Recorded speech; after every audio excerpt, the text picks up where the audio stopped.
ধ্বজের আয়োজন করে ফেললাম, এখনো তো লঙ্কেশ্বর রাবণ আমার ধ্বজ মণ্ডপে আসলো না। মিত্রগণ, আমার জ্যেষ্ঠ যখন কথা দিয়েছে যথাসময়ে পূজা মন্দিরে সে উপস্থিত হবেই।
অপেক্ষা করে লঙ্কেশ্বর, আমি আপনার চরণ ধৌত করে দিব। প্রয়োজন নেই রামচন্দ্র। কেন লঙ্কেশ? আমি সাগরের জলে চরণ ধৌত করে এসেছি। কিন্তু আমি তো আপনার যজমান, যজমানদের কর্তব্য পুরোহিতের চরণ ধৌত করে দেওয়া আমি আমার কর্ম আমাকে করতে দিই লঙ্কেশ্বর।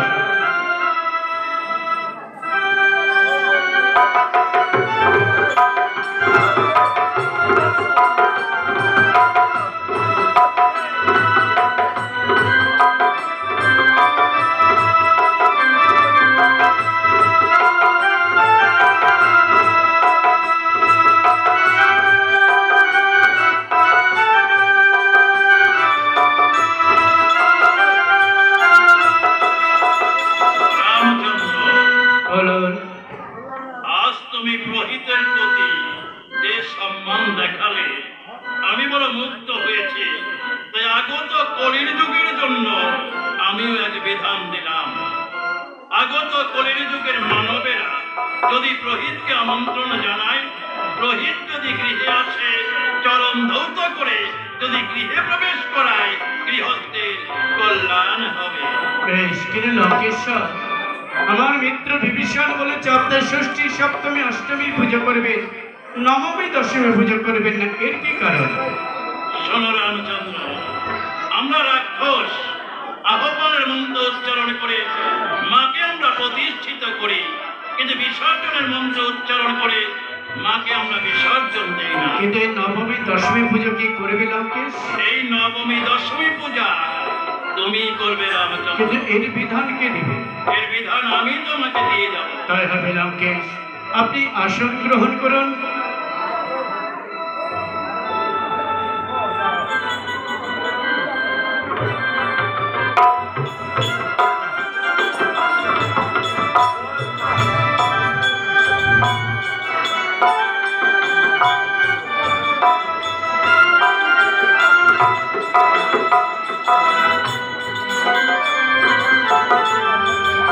কোথায় গেলে লক্ষণ? হনুমান,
তুমি যাবে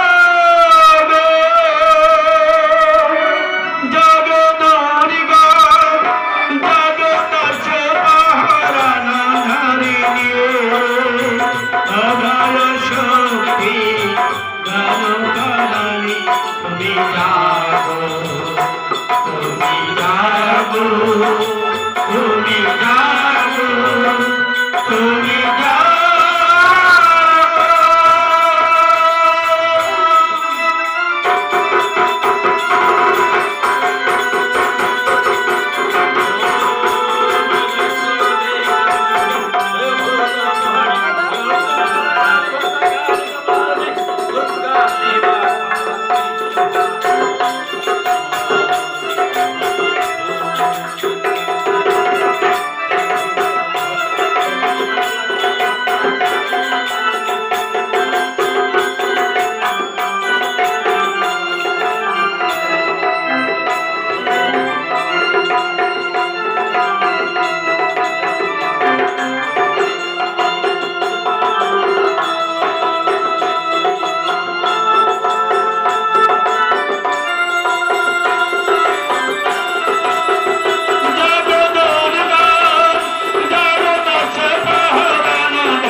नारायण नमस्ते ओम सर्वमंगल मंगल्ये शिवे सर्वसाधिके शरणत्वं गौरी नारायण नमस्ते सृष्टि विनाशाय शक्ति भूते सनातनी गुणोश्राय गुणमयी नारायण नमस्ते ओम सर्वमंगल मंगल्ये शिवे सर्वसाधिके शरणत्वं गौरी नारायण नमस्ते सृष्टि विनाशाय शक्ति भूते सनातनी गुणोश्राय गुणमयी नारायण नमस्ते धन मंत्रे केशवा जननी उदार भूमि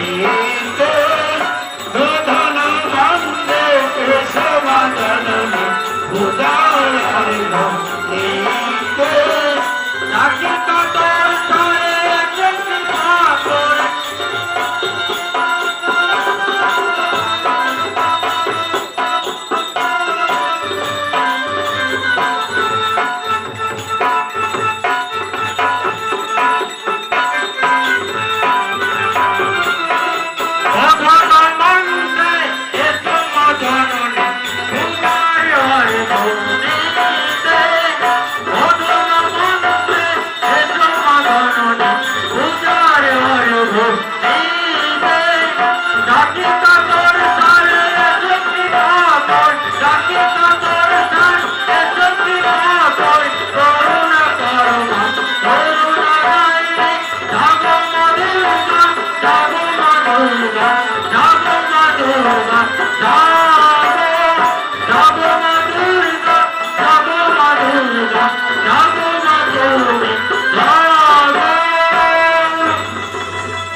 সীতা নমো তস্যৈ নমো তস্যৈ নমো তস্যৈ নমঃ ইয়া দেবী সর্বভূতেষু মাতৃরূপিণী সীতা নমো তস্যৈ নমো তস্যৈ নমো তস্যৈ নমঃ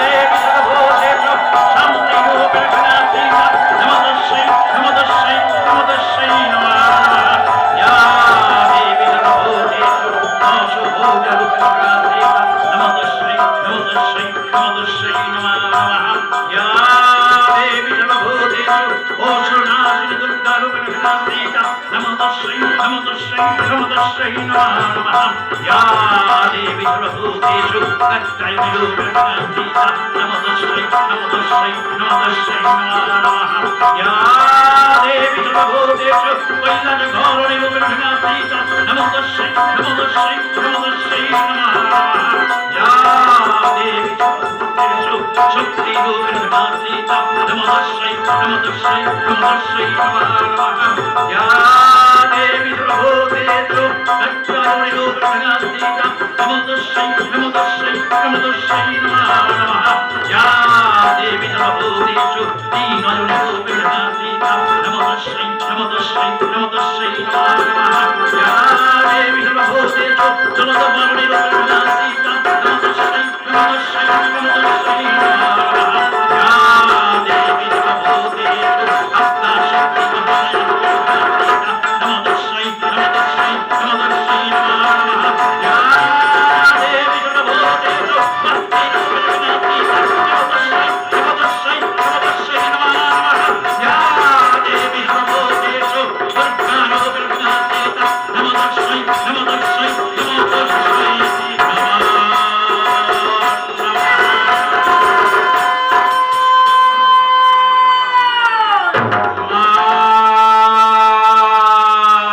প্রতিদিন ঘাস স্থাপন করিস তুই দক্ষিণে, আজকের মনে তবে কি জানবো আজ থেকে আমি তোর মা? ওগো জননী আমার ক্ষমা করে দে মা। না মা না, ওগো জননী, যজমানের কথা মতো ঘরে করেছি স্থাপন, কিন্তু তুই তো পারতিস না দক্ষিণে রেখে ঘর আসন গ্রহণ করতে। ওগো জননী, তোর পুত্র রাবণ যদি অপরাধ করে থাকে, পুত্র জ্ঞানে তুই আমায় ক্ষমা করে দে মা, ক্ষমা করে দে। শোনে রাবণ, প্রথম অপরাধ তোকে আমি ক্ষমাই করে দিলাম, দ্বিতীয়বার যেন এমন কোনো ভুল করিস নি রাবণ। রামচন্দ্র, বলুন লঙ্কেশ্বর। অষ্টমী পূজা সমাপ্ত হতে চলেছে। কি নামে মায়ের চরণে উৎসর্গ মন্ত্র নিবেদন করব? আপনি এই নামে উৎসর্গ করুন লঙ্কেশ। রাম রামানুজাস্য রাবণ বদাত্তায় শরৎ বাহিনী দেবী দুর্গায় নমঃ। বাহ! চমৎকার রামচন্দ্র, চমৎকার তোমার চতুরতা। যার নামে তুমি উৎসর্গ মন্ত্র নিবেদন করতে বলছো, আর তাকেই কিনা তুমি প্রহিত করে নিয়ে এসেছো রামচন্দ্র। বুঝেছি তোমার চতুরতা, কিন্তু আমিও টিকালক্ষ সাত্বিক ব্রাহ্মণ যজমানের মনের আশা পূর্ণ করা আমার কর্তব্য। তাই তোমার মনের আশা পূর্ণ করতে আমি আমার নিজেকে মায়ের চরণে উৎসর্গ করে দেব।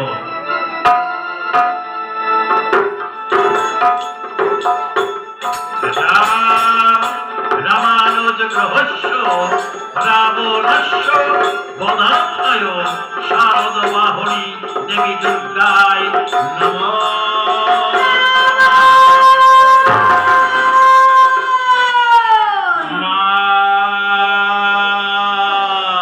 ওরে পুত্র আমার, এই অর্ঘ্য আমার চরণে দিস নি রাবণ। কেন মা? এই অর্ঘ্য যদি দিস আমার চরণে, তোর যে হবে অমঙ্গল। জননী আমার, অমঙ্গলের ভয় তুমি দেখাও কেন আমায়? জননী, তুমি তো মঙ্গলময়ী মা। তোমার মতো মা যার ঘরে আছে বাধা, তার কি বা অমঙ্গলের ভয়? জননী, রাবণের জীবনে যদি অমঙ্গল হয়, তুমি মঙ্গল করে দিও মা। তাই এই অর্থ আমি তোমার চরণে দিলাম মা, তোমার চরণে দিলাম।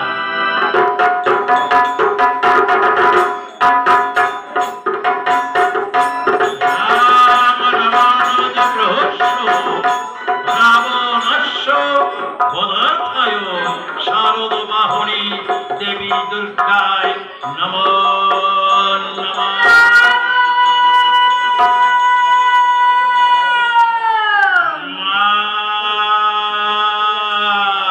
ওরে পুত্র আমার, এই দ্বিতীয় বাড়ির অর্ঘ আমার চরণে দিসনি রাবণ। কেন মা? এই দ্বিতীয় বাড়ির অর্ঘ তুই যদি দিস আমার চরণে, তোর যে হবে ধ্বংস। ওগো জননী আমার, ধ্বংসের ভয় কেন দেখাও? 1,00,000 পুত্র, 1,00,000 নাতি ছিল, যত আত্মীয় স্বজন সবই তো আমার ধ্বংস হয়ে গেছে মা। কি আর আমার আছে বাকি যে নতুন করে আবার ধ্বংস হবে জননী? যজমানের কথাই যদি এই অর্থ আমি তোমার চরণে না দেই, তাহলে তোমার পূজা থাকবে অসম্পূর্ণ। তাই তোমার পূজা সম্পন্ন করতে এই অর্থ আমি তোমার চরণে দিলাম মা, তোমার চরণে দিলাম।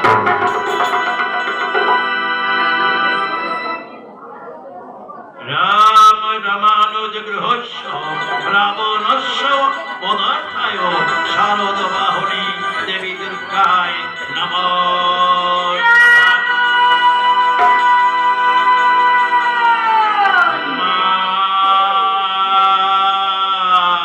ওরে পুত্র, এই শেষ বাড়ির অর্ঘ আমার চরণে দিসনি রাবণ। কেন মা? শেষ বাড়ির অর্ঘ তুই যদি দিস আমার চরণে, তোর যে হবে মৃত্যু রাবণ। জননী আমার, মৃত্যুর ভয় বৃথা কেন দেখাও আমায়? জন্মিলেই মরিতে হবে, অমর কে কোথার হবে? জন্ম যেদিন নিয়েছি ধরার মাটিতে, মৃত্যুকে তো আমি সঙ্গে করে এনেছি মা। আজ না হয় কাল মৃত্যু আমার একদিন হবে মা। তোর পুত্র রাবণের যদি মৃত্যু হয়, তোর চরণে তুই আশ্রয় দিস মা। আজ এই অর্ঘ তোর চরণে না দিলে প্রহিতের নামে হবে কলঙ্ক। তাই প্রহিতকে কলঙ্ক মুক্ত রাখতে এই অর্ঘ আমি তোর চরণে দিলাম মা, তোর চরণে দিলাম। লঙ্কেশ্বর, আপনি কার সঙ্গে কথা বলছেন এই পুজো মণ্ডপে লঙ্কেশ্বর? কেন রাম? আমি আমার মায়ের সঙ্গে কথা বলছি। কিন্তু সম্মুখে তো মাতৃঘর দেখতে পাই, মাকে তো আমি দেখতে পাচ্ছি না। আমি যে দেখতে চাই লঙ্কেশ্বর। ক্ষণকাল অপেক্ষা করো রাম। মা, মাগো, বল রাবণ। রামচন্দ্র অকালে সাগরের তীরে তোর পূজার আয়োজন করেছে, তোকে সাকার রূপে দর্শন করবে বলে। তুই কি রামকে দর্শন দিবি না মা? তবে শোন রাবণ, তোর মান বাড়াতে তোর যজমানকে আমি দেখা দিতে পারি। তবে রামচন্দ্র তোকে যদি রাক্ষস বলে ঘৃণা না করে, তোর দক্ষিণ অঙ্গ যদি স্পর্শ করতে পারে, তবে পাবে দেবী দুর্গার দর্শন। রামচন্দ্র, বলো লঙ্কেশ। মা বলেছেন তুমি যদি আমাকে রাক্ষস বলে ঘৃণা না করো, প্রহিত বলে সম্মান করো, তাহলে আমার দক্ষিণ অঙ্গ স্পর্শ করলে মাকে তুমি সাকার রূপে দর্শন পাবে। বেশ, তাই হবে। মাকে দেখিতে আপনার দক্ষিণাঙ্গে আমি স্পর্শ করছি। একে ওকে দর্শভূজাত্রী নারী জানি আমার, তুমি আগে নারী, সীতা আমার আগে নারী। সীতা আমার চোখের জল ফেলছে মা রাবণের অসৎ কারণে। তুমি কি পারো না মা রাবণকে পরিত্যাগ করে চলে যেতে কৈলাসে? তুমি রাবণকে পরিত্যাগ না করো, আমি তো পারবো না রাবণকে মৃত্যু দিতে। আর রাবণকে মৃত্যু দিতে না পারলে আমি পারবো না আমার সীতাকে উদ্ধার করতে। রামচন্দ্র,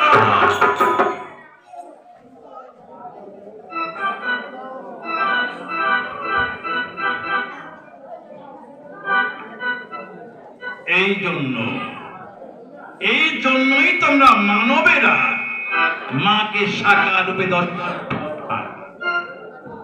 মাকে দর্শন পাবার সঙ্গে সঙ্গে নিজের কার্য সিদ্ধি কামনা করছো। আমরা রাক্ষস মাকে সাকার রূপে দর্শন পাই, কিন্তু মায়ের কাছে কোনোদিন নিজের কার্য সিদ্ধি কামনা করি না।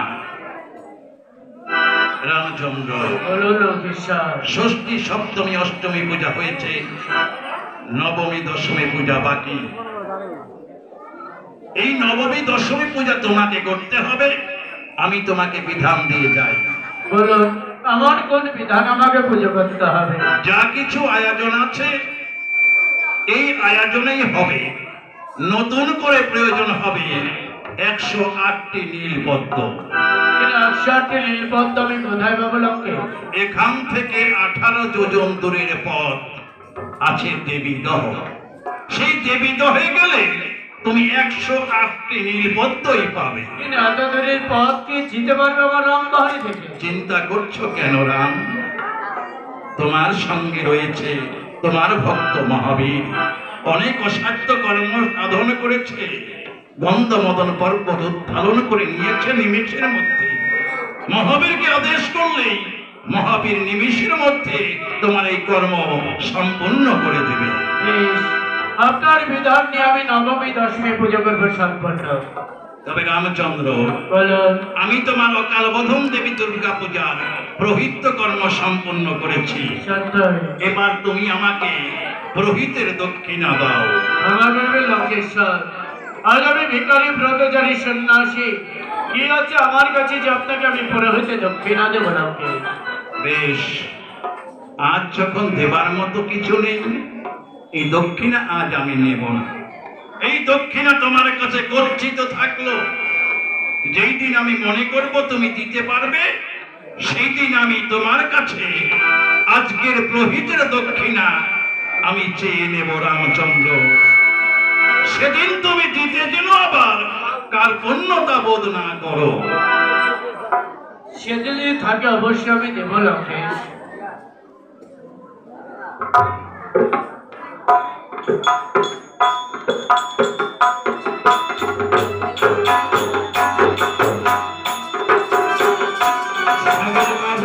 জোগাড় দেবে, নুন ধরে দেবে। আরতি হবে আমার সঙ্গে, নুন ধরে দেবে।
আস্তে আস্তে। উপস্থিত সমস্ত রাম ভক্তগণ, সকলের চরণে জানাই ভক্তি ভরা প্রণাম। আজ আপনাদের সম্মুখে শেষ বা বিদায় রজনীর পালা তুলে ধরেছি অকালবোধন দেবী দুর্গা পূজা, রাবণ বধ। তো কথা হচ্ছে, এই যে অকালবোধন দেবী দুর্গা পূজা, এই আর কয়েকদিন পরেই আমরা এই অকালবোধন দেবী দুর্গা পূজা করব। এর নাম অকালবোধন হয়েছে কেন? কারণ রামচন্দ্র অকালে রাবণকে মৃত্যু দেবার জন্য সাগরের তীরে এই দুর্গা পূজা করেছিলেন। অকালে করেছিলেন বলে অকালবোধন। আর একটা দুর্গা পূজা আছে, চৈত্র বৈশাখ মাসে হয়ে থাকে। সেই পূজাটা ছিল কালের পূজা, বর্তমানে বাসন্তী পূজা নামে পরিচিত। তো সেই পূজা ছিল কালের, এই পূজা হয়েছে অকালে। আশ্বিন কার্তিক মাসে যে পূজা করি, এটা হয়েছিল অকালে। তাহলে কালের পূজা শ্রেষ্ঠ হলো না, অকালের পূজা শ্রেষ্ঠ হলো কেন? তার একটাই কারণ যে এই পূজাটা ভগবান করেছিলেন। এই জন্য এই পূজাটাই হচ্ছে বর্তমানে শারদীয়া দেবী দুর্গা পূজা উৎসব নামে পরিচিত। তো আমরা লক্ষ লক্ষ কোটি কোটি টাকা খরচ করে এই দুর্গা পূজা আমরা করে থাকি। এই পূজার প্রথম হয়েছিল ত্রেতা যুগে, ভগবান শ্রী রামচন্দ্র করেছিলেন। সেই দৃশ্য আপনাদের সম্মুখে তুলে ধরেছি। তো আপনারা মা বোনেরা জানেন যে অষ্টমী পূজার দিন মা বোনেরা একটা সিঁদুরের কৌটা নিয়ে মন্দিরে যায়। কেন যায়? মায়ের চরণে ঠেকাতে যায়। কেন মায়ের চরণে ঠেকাতে যায়? মায়ের চরণে ঠেকিয়ে কি বলে? একটাই কথা বলে, মাগো তোমার চরণের সিঁদুর আমার মস্তকে ধারণ করব, তুমি আমার সীমন্তের সিঁদুর অক্ষয় করে রেখো। কারণ অষ্টমীর সন্ধিক্ষণে মা দুর্গা ঘটে ঘটে আবির্ভূত হয়। ঠিক সেই সময় যদি কোনো নারী মায়ের চরণে সিঁদুর ঠেকাতে পারে, আর সেই সিঁদুর যদি সে সীমন্তে ধারণ করতে পারে, 1 বৎসরের মধ্যে তার স্বামীকে যমরাজ নিয়ে যাবার কোনো উপায় পাবে না। মালতী ঘোষ দুর্গা পূজার দুর্গার উদ্দেশ্যে একখানা বস্ত্র এবং 100 টাকা দক্ষিণা সহ দান করেছেন। আজকে এই রামায়ণের আসরে তার দান সানন্দে গ্রহণ করলাম। ভগবানের কাছে প্রার্থনা করি তার দান যেন ভগবানের চরণে জমা হয়ে থাকে। তো আপনারা এতদিন পর্যন্ত সীতার সীমন্তে সিঁদুর পরিয়েছেন, কিন্তু এই দুর্গা উৎসব হচ্ছে সনাতন ধর্মের সর্বশ্রেষ্ঠ উৎসব। রাখি সরকার 50 টাকা দান করেছেন। তো আজকের দিনে আমাদেরও শেষ রজনী। তো এই অষ্টমী পূজা সন্ধিক্ষণে মায়েরা এসে দুর্গার হাত থেকে টিপ নিয়ে যাবেন আর মায়ের কাছে প্রার্থনা করবেন আপনার সীমন্তের সিঁদুর যেন মা অক্ষয় করে রাখেন, আপনি যেন আয়ুষ্যতী হয়ে বাঁচতে পারেন। অঞ্জলি সেন 200 কোটি টাকা দান করেছেন মা দুর্গা পূজার উদ্দেশ্যে। তার দান আমরা সানন্দে গ্রহণ করলাম। দাদা ভাইরাও আসবেন। আপনারা দুর্গা পূজায় বিভিন্ন জায়গাতে চাঁদা দিয়ে থাকেন, আপনাদের কাছে আমরা চাঁদা চাইছি না। তার পিতা মজুমদার 50 টাকা দান করেছেন।